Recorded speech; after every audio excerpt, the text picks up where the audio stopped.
Hey everybody, welcome to the Agency Operators Podcast. Today I'm joined by Ali Babul of Trellis. How you doing, Ali? Good, good. How you doing, Pasha? I'm glad to be here. Wait, what Yeah, what episode is this? 50 something. 50 something. All right. Well, Yeah. I'll make sure I know where I am on your friends list here as a result of that. But Man, it was hard to hit the live button just a second ago because we got to talking and it's just like, you got a lot of interesting things to share. I just learned about you that you're a restaurant tycoon.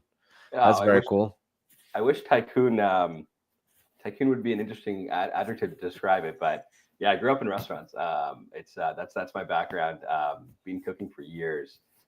But I think I was telling you, I was mentioning this to you, and to give everyone a bit of color there as well. But born and raised Toronto, city boy. My parents were actually born in East Africa, in Kenya and Tanzania, and then my great grandparents were born in India and in Gujarat. And so, as part of like the, let's call it, the migration of the generations, like India to East Africa, both my parents actually met in Portugal, in Lisbon, and got married there, and then moved to Toronto after that. So it's get a lot of good food within here too, which is really nice. A bit of all of the cuisines from different parts of the world. Man, that sounds like a delicious blend. Oh, And it's so good. so It's you so just take recipes and different flavors from all parts of the world and just bring it over to Toronto. Yeah, and that's mom's cooking.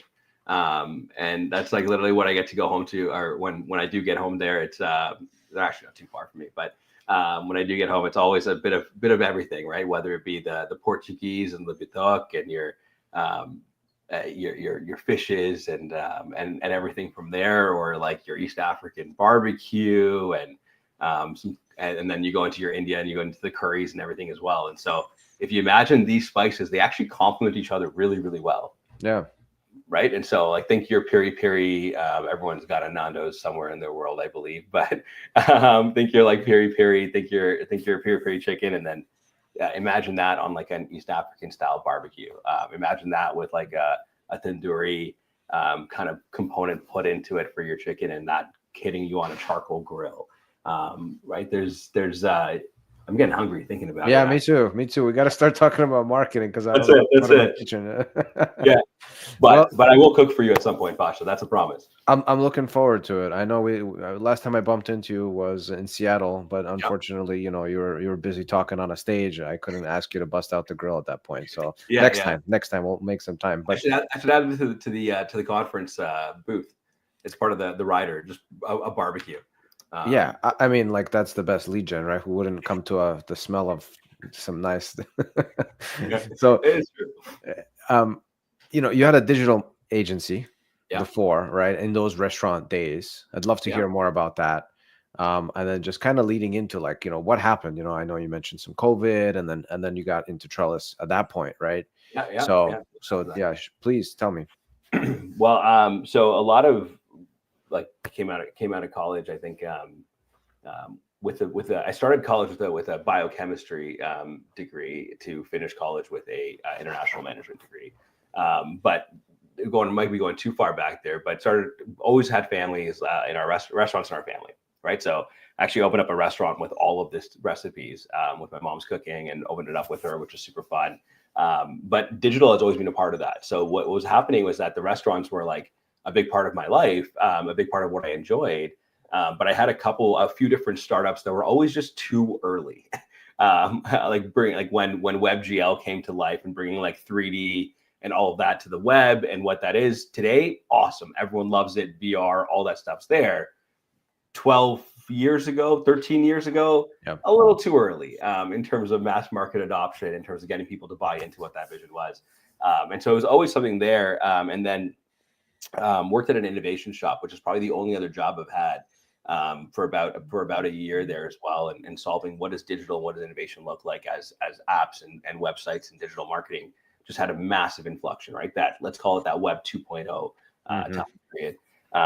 And quickly became, as I started going through that, it's like there is a path here. There's actually something unique to offer here when it comes to digital, being that there's always two sides to the coin, right? We can build great products, but we can't, then the marketing, like if you build it, they won't come, right? Like was The Field of Dreams. I think that movie has the, if you build it, they'll come. Straight lie. I grew up on that movie, loved that movie, loved baseball growing up.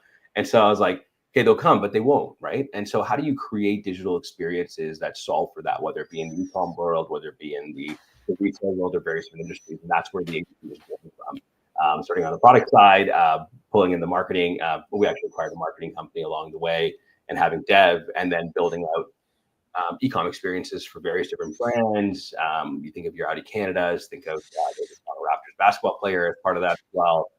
Think of like beauty brands as well. I don't know if we'll share or not, but either which way, doing a lot of that and doing some really fun stuff actually even on the Amazon front at that time, where you couldn't really track off Amazon traffic and how it was driving the conversions for you. But we thought, well, with an affiliate link, I know people bought.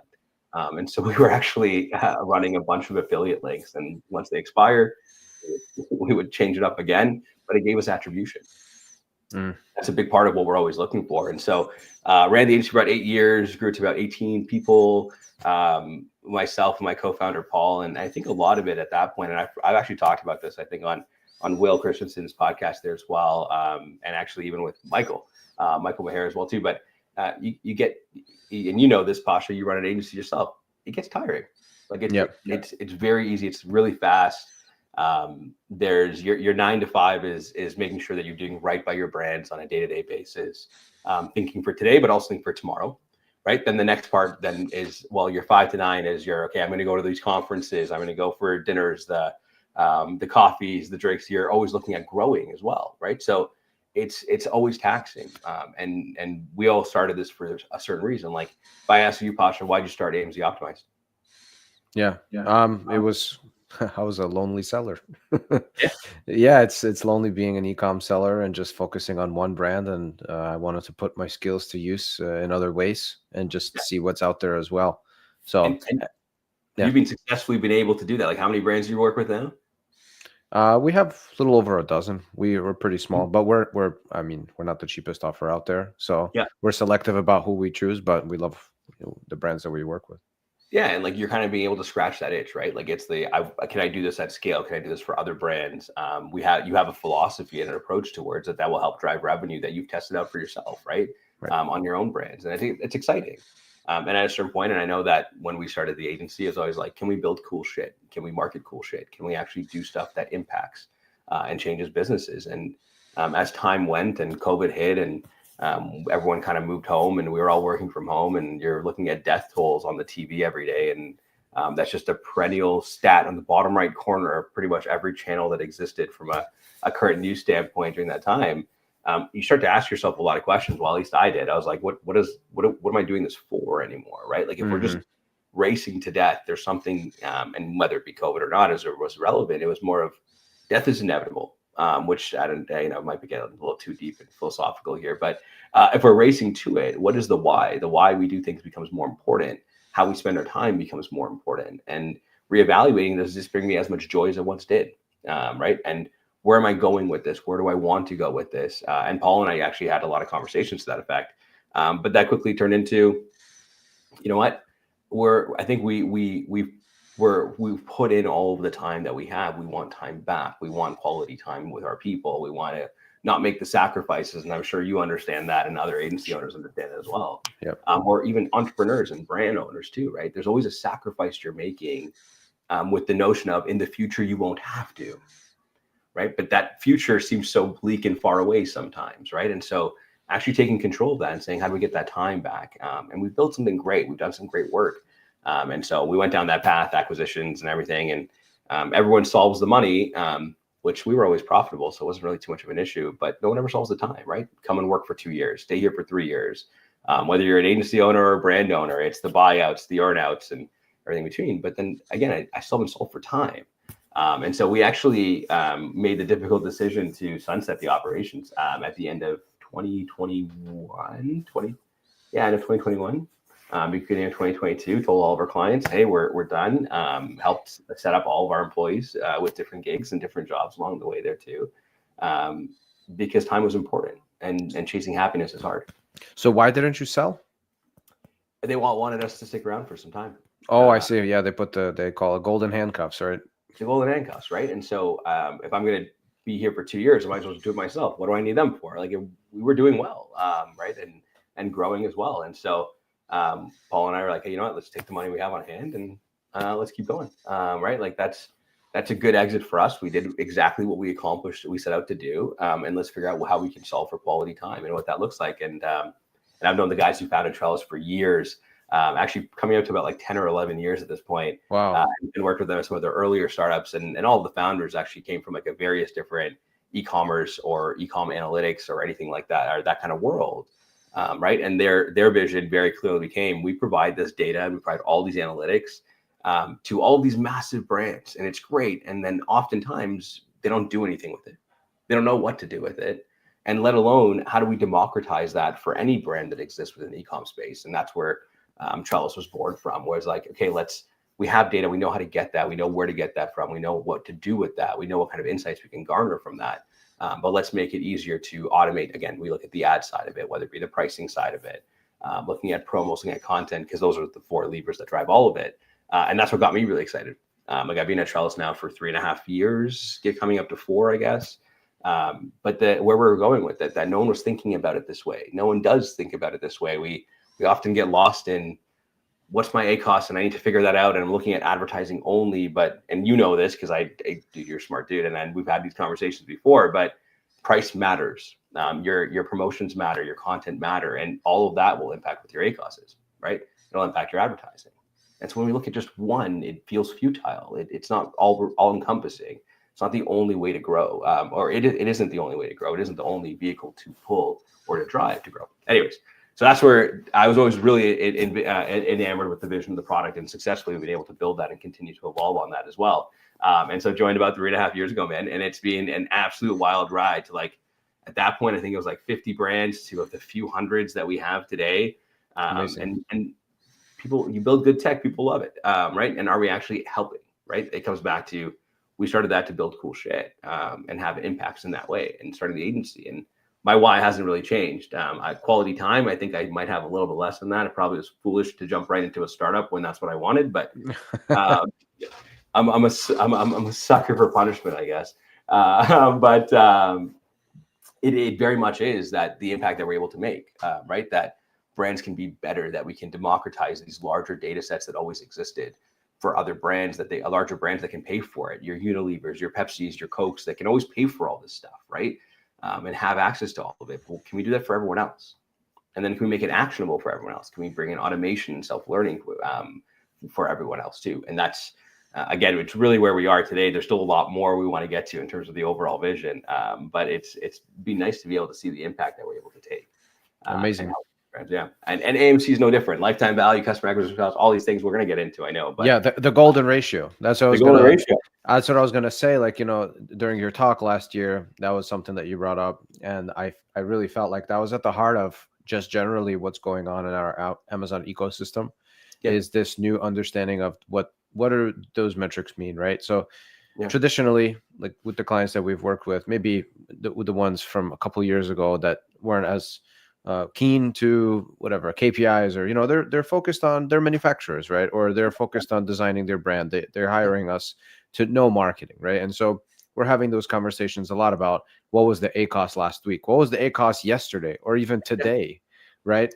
And so it's like, okay, we can't look at it only from like what is the last 30 days. We have to look at the big picture. And this is, of course, like, a couple of years ago, maybe DSP was not as accessible. Now with DSP becoming very accessible, and with all the other aspects and tools that are kind of rolling out, the golden ratio comes in, right? And now you have data to show somebody, hey, listen, maybe ACOS is not that as important as you think it is, because lifetime value is actually growing. And so let's invest more into the advertising if it's going to help grow the account in a profitable way. And that's what you guys make possible, right?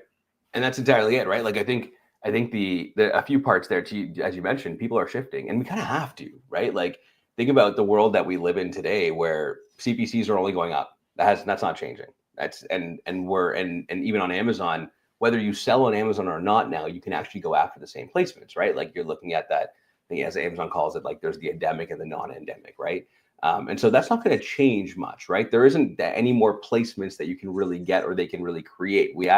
I do feel we're at like the maturation point of like all the various different options that we have within sponsored ads, Right. within DSP. Now it comes down to, okay, well then costs are going to go up, and we saw that with Facebook and, well, I guess, Meta, but advertising there. You saw that on Google and all that too.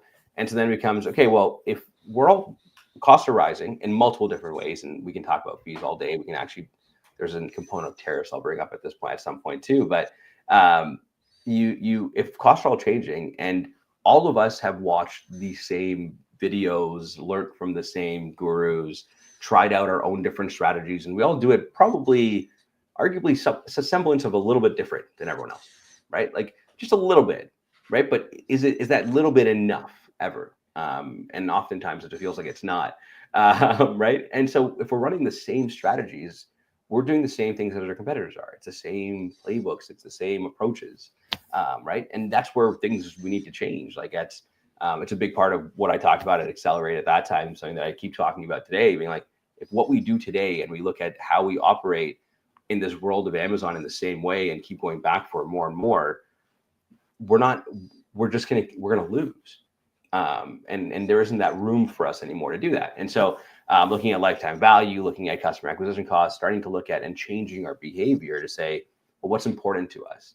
My shoppers are important to us. Like when I'm looking for growth, and like Pasha, if I'm a brand and a brand comes to you and tells you, hey, I'm looking for growth.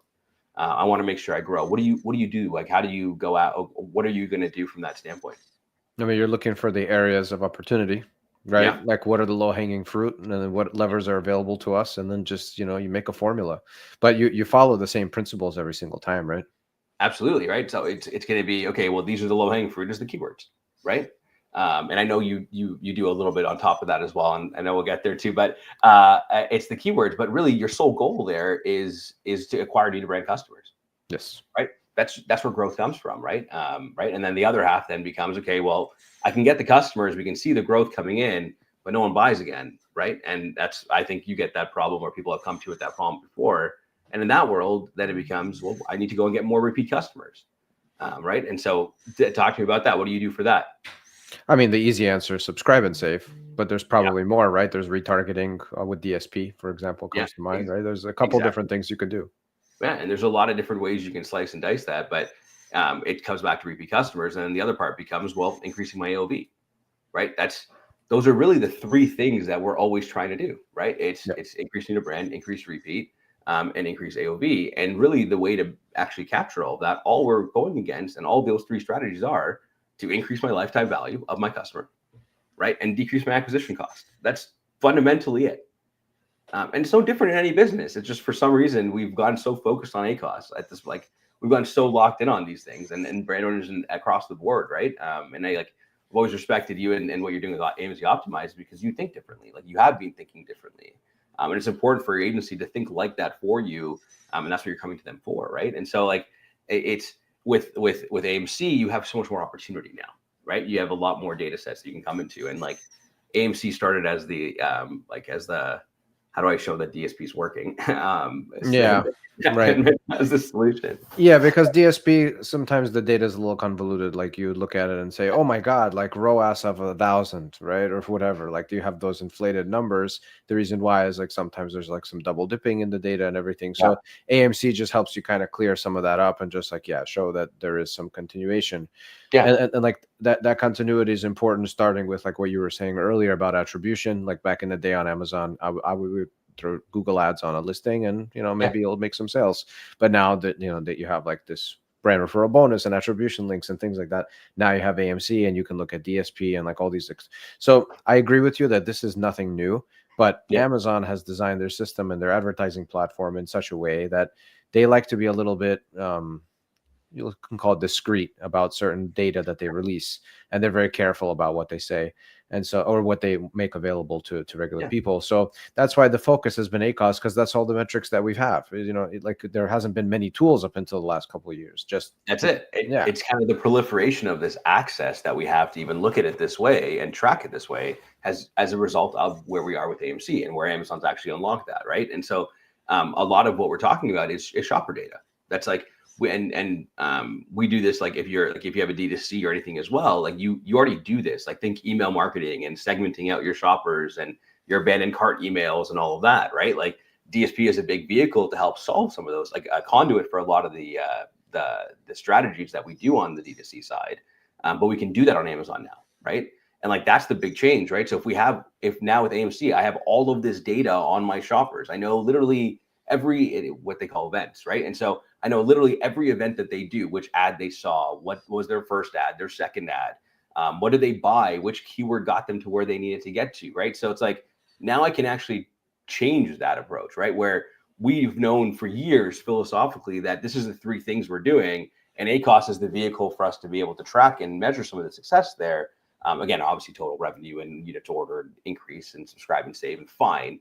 Insert some nuance in terms of how you're going about it. But at the end of the day, we can actually now go and change our approach from saying, well, let's actually go after shoppers, right? Let me actually go and create different playbooks and playbooks that matter to my business, that are unique to my business, right? Where my shopper data is not the same as my competitor's shopper data. We might have overlap in shoppers. They might buy other products from my competitors. But fundamentally, if I start creating and looking at and insert the world of audiences, if I start creating and looking at that and saying, let me start looking at these audiences, start segmenting this data that I have access to, then I can I target them? And you can, right? And that's a big part of, I think, even last year, Accelerate was a very recent addition of actually being able to target within sponsored ads, right? So we're really 6 months out from when they released that. But at the same time, I would say the adoption for audiences has been minimal, right? Like it's agencies, it's you, it's us, it's people that are actually saying, hey guys, we need to do this, and people haven't figured out why. Like it's like they're just like, yeah, okay, it makes sense, I hear you, cool, but like they don't truly understand that this is the evolution of how we create our go-to-market playbooks for our brands. Absolutely, right? Yeah. And so like, how about you? Like, how are you using right now? How are you using audiences right now, Pasha? Yeah, I mean, basically to draw a case where, let's not focus on ACOS. Let's look at lifetime value, customer acquisition cost. Yeah. Let's draw out this kind of larger scene and say, all right, this is how our DSP is contributing. Yeah. This is how new to brand or follow-ups, or these are the audiences that we're going after, like larger case packs or larger sizes, like value offers or, cross promotion. So there's all these different layers to what we're doing. And it's very narrow to just look at like ACOS is up this month. Well, exactly. Right. And like, that's kind of like, to your point, you're creating a few different ones. So like, can we leverage, so the use of audiences then, like, for example, lifetime value, customer acquisition costs, anyone who's not tracking that today, you just have to start, whether it's using a platform and technology. Obviously we do this at Trellis, but more than anything, it's going to be, do you even know what that is? When you get a customer, do you know how much they spend with you? And if you don't know that answer, call me or Pasha. We'll get you that answer. We'll help you out with that. But it becomes really important for you to do that. Like it's so that, because then the philosophy is, then what you're doing right now is just trying to acquire sales. But Amazon's actually making it harder for you to do that. They want brands to win, right? Think about all the changes they've made on who can resell, how they can resell, and where brand, like your storefront page, all of the elements to incorporate your brand into this. Right. And so it's like, if you're just going after a sale, then you're not tracking this. And if you're not tracking this, you're just going after a sale. But we actually want customers. We want people who are going to be loyal to us. We want to go after and get people who are going to buy again, right? And so to that effect, it's lifetime value is really important, right? And your customer acquisition cost is really your ad spend, right? What's my ad spend? And then knowing that on your brand, and then being able to segment that down onto like your ASINs, like which one of my products drives the most amount of or the highest LTV customers for me, right? That's your next question, right? If I know what my LTV is, which one is actually driving this for me, right? AMC can actually help you unlock that. If you need help with that, let us know. But for the purposes of this, if I know what that ASIN is, like Pasha, if you know what ASIN that is, this is anyone who buys this ASIN, they're the best customer for me, right? What are you going to do? How would that change your strategy to go to market? Say that one more time. So if I actually know that this one ASIN of mine drives the highest lifetime value for me. So every time I sell that, the customer that buys that, they'll spend the most with me for the next 12 months. Best customer. You lead your advertising with that product. That's it. Simple. Right? It's simple. But in the absence of doing that, now it's like, and again, when I've seen brands and I see the data come in on on AMC and the console on our platform as well. And it's like, we're actually advertising the ones that drive the least lifetime value for us, but it's the most profitable for us.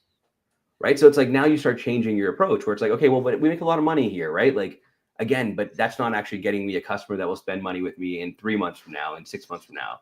You give your consumables, right? 60 days.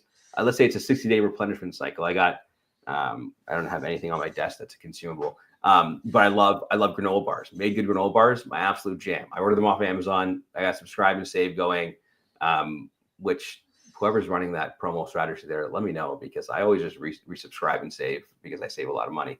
But there's a better way of doing that. But either which way, it's like, I know if I don't buy it, or if I didn't have that set up, which I do because I'm just a sucker for convenience. When I'm going back in to buy them again and I search made good granola bars, I guarantee you, and I remember this, there's ads running for competitors, right? So at the point of purchase where I'm saying, I actually want your bars again, now all the competitors are coming in, and actually I'm like, okay, actually those kind of look good. Let me take a look at those, right? Like you start shopping around, and so I'm not protecting myself in any means, right? Right. And so it's like, if I'm not doing that, and I know that to be the case, like I get first sale super profitable, but I'm not getting any repeat purchases for a multitude of reasons as a result of that, assuming product is good, then I'm missing the mark, right? I'm not increasing my lifetime value. I'm not increasing how much they're spending with me. And I've already acquired that customer. I spent the money to get them. But how do I increase how much they spend with me, right? And so a lot of that data is unlocked in Amazon. I know, and even in this conversation, it's like, if the very least of what I really want people to always walk away with is track your LTV. And if you do track your LTV, figure out which ASINs are driving your LTV, right? And figure out where your pain points actually exist. That is it on a new to brand? Is it repeat? Is my average order value just low? You're evaluating against each one of these three things every single time, because then your strategies will start to shift, right? And arguably, Pasha, in the world you're talking about, if I get customers into that product, maybe I get way more. I'll shift all my spend there. Maybe my LTV comes down a little bit, but at least I'm setting myself up for success. I'm setting myself up to get that customer who I know, based on other people who bought this, will come and buy other things for me, right? Awesome. Like it's such a big. I get flabbergasted. I'm just like, literally, like, I'm like, guys, people need to just do this. Yeah, and so with that being said, like if somebody came to you guys and said, "Hey, guys at Trellis, like, could you maybe just like show me, maybe not even a demo, but like, do you do like specific, like somebody comes to you with their account and then you could look at their products and maybe give them an example, like, oh yeah, these are the metrics that we're seeing for you specifically." Yeah, I can actually. Let me pull it up for you quickly. But yeah, that's entirely it. Like that's a big part of our core KPI. Like we have our own let's call it interpretation of AMC, and I don't want to call it. It's off the data set and pulling in a bit of other different data sets as well. But the whole notion being to be able to give you a holistic view across that. And so what I mean by that, when I show it to you, it's our shopper insights report that we pulled together here. I'm going to share my screen here. Let me know if you can see that. Not yet. Okay, there we go. Right. So for those who might be listening and not watching, you could just maybe. Yeah, absolutely. So sharing your screen, you're in the Trellis dashboard. This is the AMC dashboard and shopper insight specifically within there. Part of what we look at, and when someone comes in right away, we'll actually be able to give you all of that, right? Coming back to the same three core principles that we've always been thinking about and looking for, right? Whether it be your new to brand sales, your repeat sales, the lifetime value customer acquisition cost, but then going kind of one step further here and saying, okay, well, on this, I actually am in a scenario where my lifetime value, what is the relationship between those, right? And coming back to the golden ratio, it is that it's for every dollar I spend, how much am I actually building and getting in my lifetime value, right? So at the end of the day, you can kind of see that ratio broken out here. We pull in the ad spend as well, and you can see what that turns into, right? So in some of these worlds, you can see a lot of spend going to one that's driving 7.8, right? And so what that means, like I said, $8 in lifetime value generated for every dollar spent on customer acquisition cost. That's a good return, right? The sole goal for all of us, if I come back up to this graph here, I'm actually going to hide some of the other data sets to really just pull in the two lines, one being of lifetime value, one being customer acquisition cost. The goal is for these two lines to separate. It's to start spreading out. cheaper, to acquire cheaper, better customers who spend the most with me. That's fundamentally the goal, right? And so giving you that data set to be able to see that and how that drives forward, but then going one step further and giving you the opportunity to see what is that product that drives the most amount of repeat sales across my catalog. And so that KPI is unique to us. It's called Halo Rank. We put that together across organic and paid data sets there too. But anything with a Halo rank of 1 means this is that one that you were talking about, right? It's the one that I'm going to lead with this product and make sure I get this product that has a Halo rank of 1 in front of everybody I possibly can. And maybe I even do a loss leader strategy on that. I discount that. I take a bit of a margin hit on that to be able to get people to buy it, because when they get it, I know they spend more with me across the rest of my catalog, right? And so we pull those data sets out for you right away.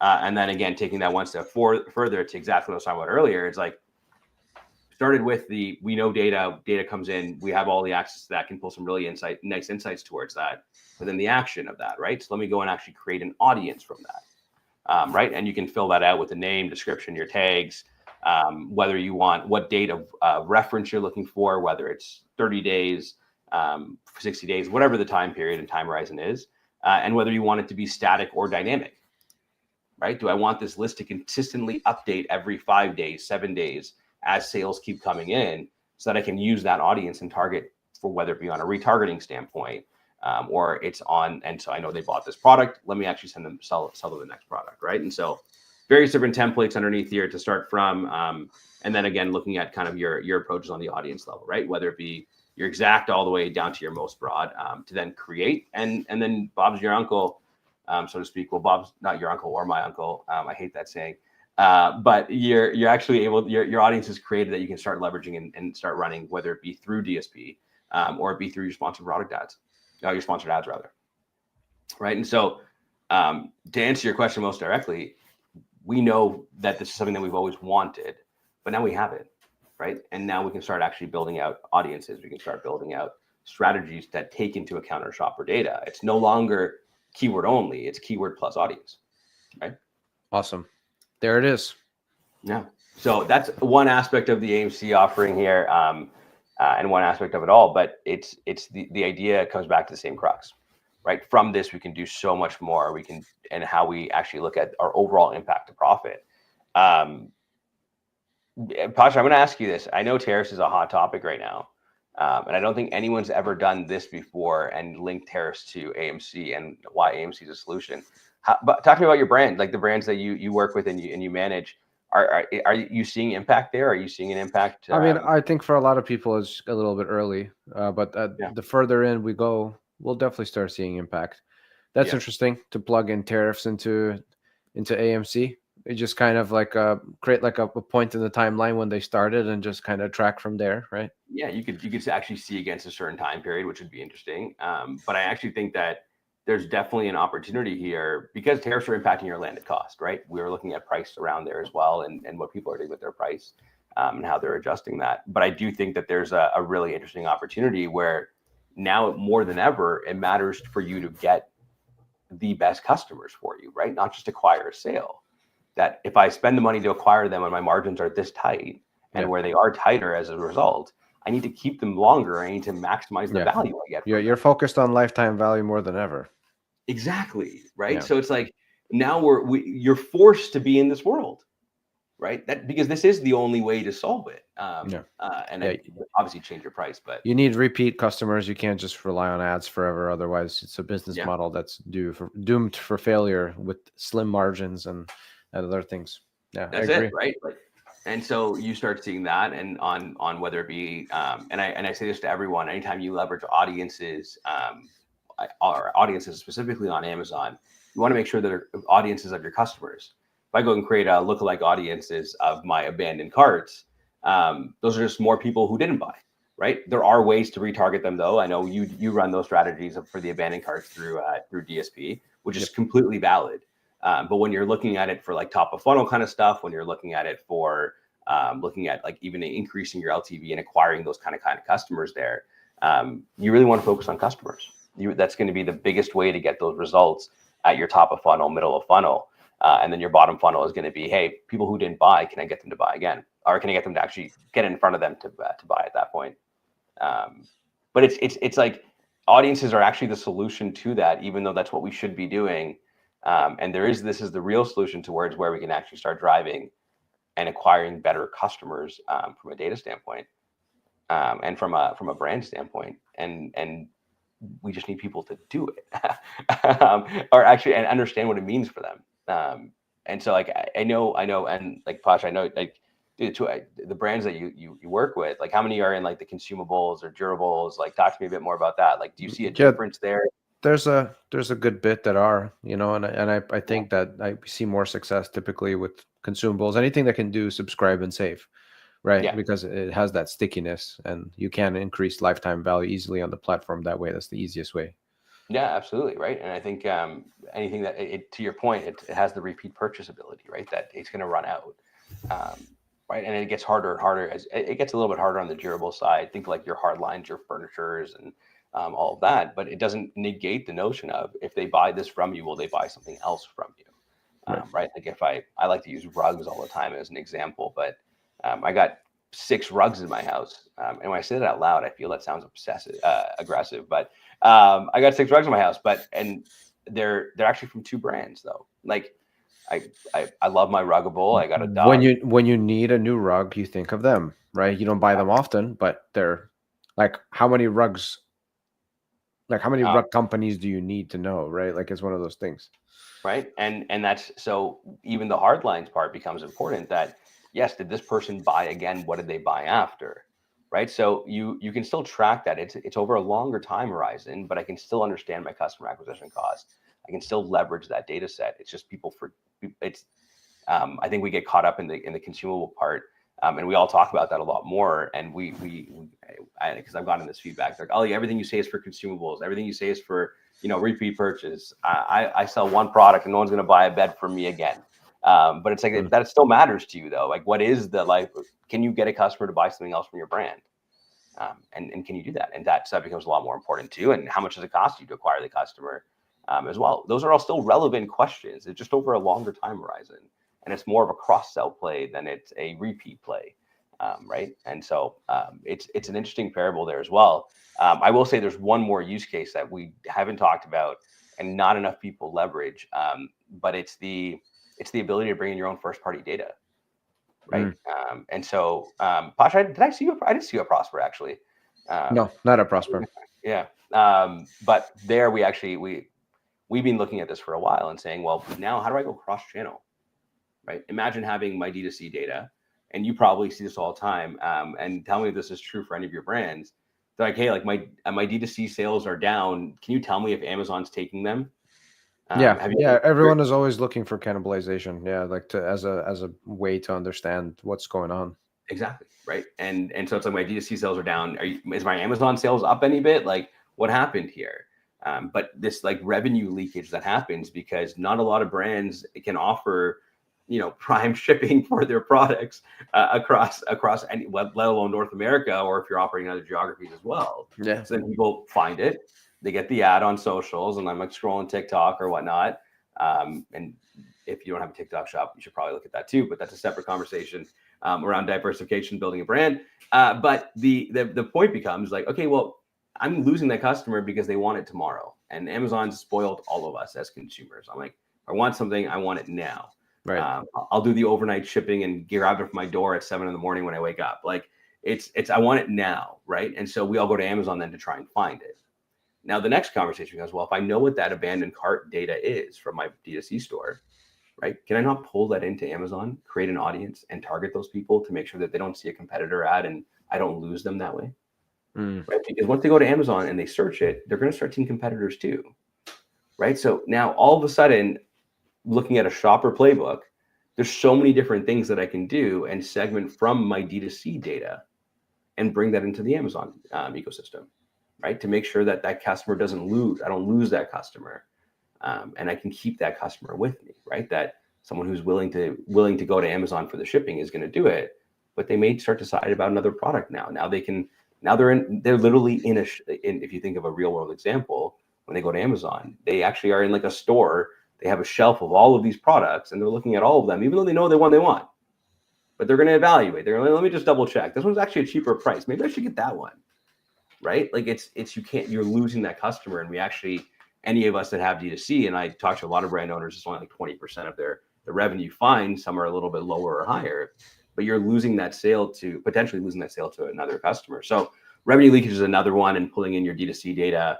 That's a big part of what we launched. We actually integrate directly to your Shopify store. If you're on any other one right now, we can pull that in too, but it's more about creating audiences around your first party data as well, right? It's not just your D2C, it's any of the data sources that you have access to around your customers, and make sure you're capturing that across the entire Amazon ecosystem too, right? To your point, DSP, sponsored ads as well. So all of this is going to, and I've time and tested again. I've run enough tests, and we have as an organization with different brands on like how audiences impact everything, and we've seen it play out. That does drive more profitability. It does allow us to get better customers.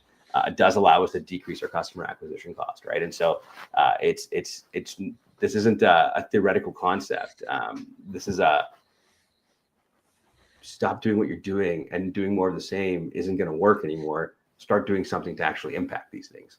That's right. It's time to do it. Well, check them out, guys. Trellis, talk to Ali, talk to all those fellows over there that can do the demo for you and kind of look at your account. And what's the best way to reach out?